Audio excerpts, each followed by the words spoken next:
Great to have you with us at 4 o'clock. We begin this afternoon with new details on that terrifying moment in Muncie that Sam was just talking about. I'm Dustin Grove. And I'm Felicia Lawrence. A Boys and Girls Club van hit by an alleged drunk driver. Samantha Johnson shares the message from parents to the woman now facing charges. 10 middle schoolers and 2 adults were inside this van on their way back from a Pacers game in Indianapolis. They were 6 minutes from the Boys and Girls Club where mom Amy Hill was waiting to pick up her daughter. There's a fire station next door. It's kind of crazy because I seen all of them pull out. I just had this really weird feeling that they was going to our kids. That's when a stranger called almost 11:30 at night and said, your child's been involved in a rollover accident. You need to get here ASAP. Thankfully, her daughter was okay. So was Lori Morrow's granddaughter, Lyric, who went to the hospital to get checked out. We get to the scene and it was just utter chaos. They were trying to get each other unbuckled. They were tangled up a little bit. Of course, they were suspended upside down. The interim CEO of Boys and Girls Clubs of Muncie confirmed no one on that van was seriously hurt. He went on to say, quote, "The safety of our youth and staff is always our top priority. We're in communication with families and are providing support to everyone involved." I did see them put the lady in handcuffs, and I wanted to act out, but I knew I couldn't. According to court documents, a Muncie woman is now facing several preliminary charges, including 5 counts of OWI causing injury, 1 for each child hurt. The anger, I think if I could have got to her, I don't know what I would have done. We could have lost 12 lives. It could have been so much worse, and I'm so thankful to God that it wasn't, because it definitely could have been so much worse. Friday night's crash is still under investigation. In Muncie, Samantha Johnson, 13 News. Man, so glad everybody's going to be okay. Yes, certainly. It could have turned out differently. On to more news now. A Lawrence man who admitted on video to having child pornography now faces criminal charges. This first popped up on the public radar through an online vigilante group, and the case is once again stirring debate over whether these groups that conduct sting operations on their own are actually helping or hurting the prosecution. Yeah, when we say vigilante, we mean regular everyday citizens taking the law into their hands. Rich and I has been following this story for over a week now and talked to the prosecutor today about these specific charges filed. And now that charges have been filed, we are identifying 32-year-old Dylan Kruger facing 4 felony counts of possession of child sex abuse material. Kruger was brought to the attention of police on April 4th by a group called Predator Poachers. The group based in Texas confronted Kruger at an Indianapolis home and posted the 4-hour video online. Kruger admitted to buying and possessing child pornography. Police were called to the scene, and Kruger again admitted to those same things. But he was not arrested that day.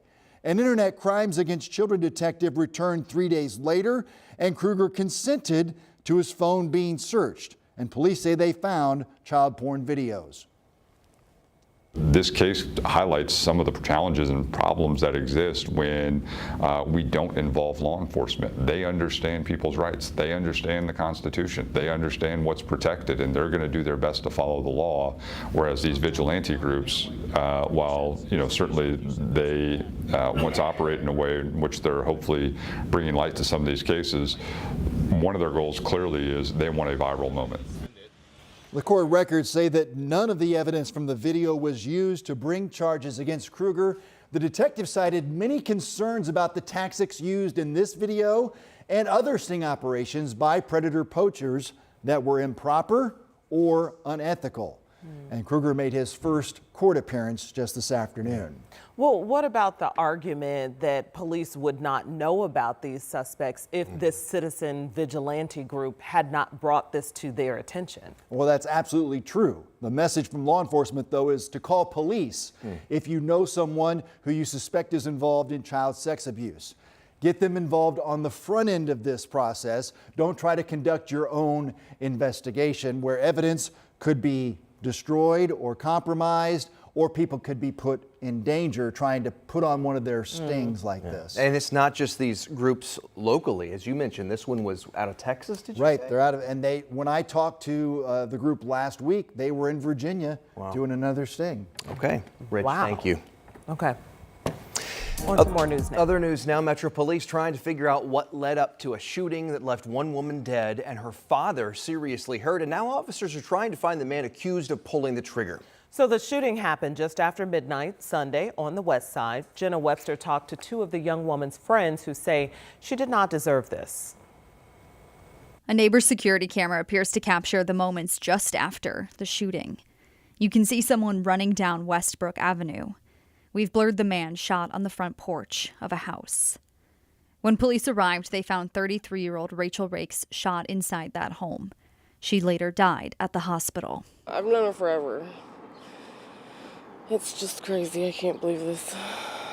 One of Rakes' friends spoke to 13 News anonymously, saying she went to Rakes' house every day and was with her just hours before the shooting. She knew everybody. Everybody knew her, and she was loved by everybody. Like, it's just ridiculous. This is not cool. Another friend says this has been devastating. Rakes was a mother to 3. Her father was staying with her and was taken to the hospital in critical condition after being shot. She would help anybody.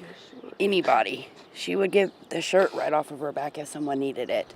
A neighbor sent 13 News video of police returning to the house Sunday night. You can see a SWAT truck arriving around 11:45. Police are then shown inside, appearing to search the house. IMPD has not shared information about a possible motive, but Rakes' friends believe it stems from domestic violence involving a man she had a relationship with. It doesn't make any sense.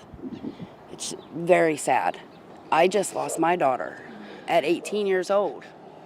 So I know how her mom feels, and it's not a very good feeling to lose a daughter. It doesn't matter how they die.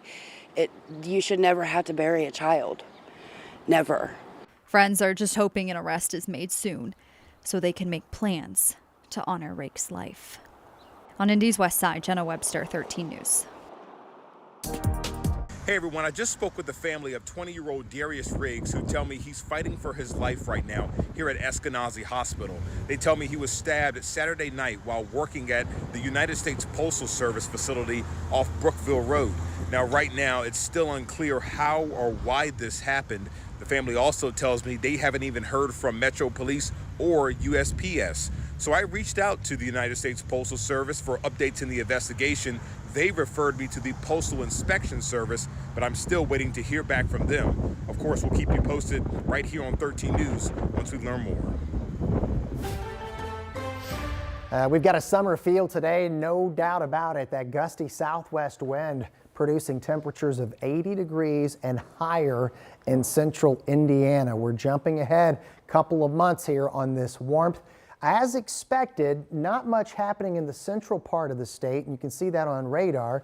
On the edge of the warm air, we do have a severe thunderstorm watch that includes the far 2 northwestern counties of our viewing area, Benton and White.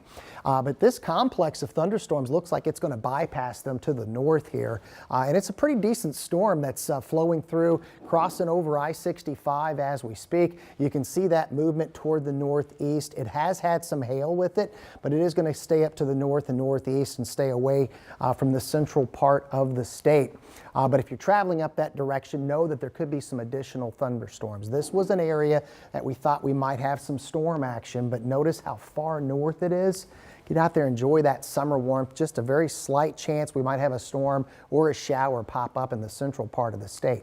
Now, as we go into tomorrow morning, we'll be watching the potential for some leftover clusters of storms maybe approaching us, but another warm day on tap for tomorrow. We'll talk about that ahead in the forecast in a few minutes.